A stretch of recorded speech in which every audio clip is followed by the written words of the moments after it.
Je vous remercie, Monsieur le maire, chers collègues.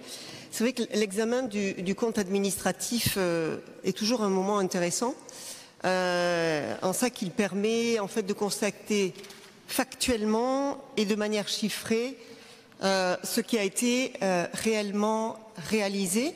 Et c'est vrai que le fait de le jumeler, comme on l'a fait précédemment, avec la présentation du rapport de transition écologique et sociale,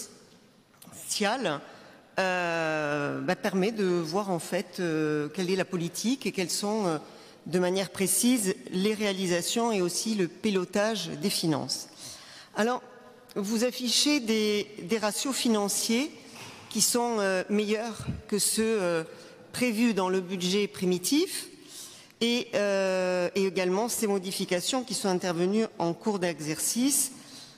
On constate aussi les nombreux décalages entre la réalité de la clôture et de l'exercice et le compte administratif qui font quand même poser question. S'agit-il d'un manque d'anticipation? S'agit-il d'une gestion approximative ou d'une volonté délibérée de noircir la situation pour justifier la hausse de la fiscalité que vous avez appliquée? Hausse qui, je le répète encore une fois, j'ai déjà eu l'occasion à plusieurs reprises de le dire ici dans cette enceinte, hausse qui, et une fois de plus, est démontrée dans ce compte administratif, hausse qui n'était pas justifiée. Sinon, que peut-on lire aussi dans ce compte administratif? Que les investissements de la ville s'effondrent, que vous réalisez moins que ce que vous avez annoncé, mais aussi que vous avez surestimé les dépenses et sous-estimé les recettes dans le budget, probablement, certainement, pour justifier votre surfiscalité. Je vais donner quelques chiffres pour éclairer mon propos. En matière d'investissement, par exemple, les dépenses d'équipement chutent de près de 40%, passant de 145 millions à 89 millions entre 22 et 23. Et certains postes qui sont pourtant estampillés par vous comme urgence climat, comme l'efficacité énergétique par exemple, ont été divisés par 3.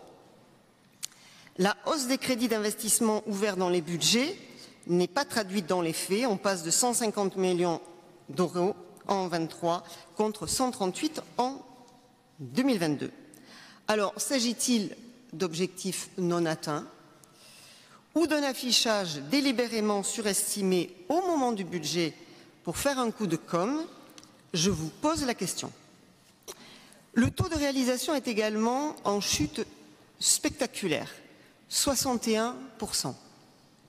Il était de 75% en 2022 et déjà, là aussi, j'avais eu l'occasion de préciser que le taux que vous affichiez correspondait en fait essentiellement au paiement des factures des projets qui avaient été lancés dans le mandat précédent et non à de nouveaux projets.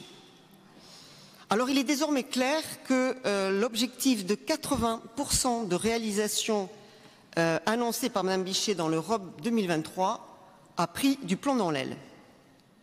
Enfin, en matière de fonctionnement, en 2023 encore, vous avez surestimé les dépenses et sous-estimé les recettes à venir, ce qui a justifié que vous augmentiez les tarifs, comme ceux de la cantine par exemple, augmentation tarifaire qui impacte une famille sur deux, comme l'admet le rapport de transition écologique et sociale que vous avez présenté tout à l'heure. Alors en synthèse, au fur et à mesure que le temps passe, vous continuez d'augmenter les impôts des Bordelais et des Bordelaises, vous n'investissez pas assez pour faire face aux enjeux climatiques, démocratiques et sociaux, vous décélérez sur les projets pourtant considérés comme urgents. Exit l'anticipation, exit la bifurcation, exit l'accélération. Ce à quoi j'ajoute un pilotage inconstant des finances qui sème le doute dans les esprits et altère la confiance. Car comment vous croire quand vous tirez des bords dans tous les sens lors des rendez-vous budgétaires qui rythment l'année? Pour l'ensemble de ces raisons, notre groupe votera contre.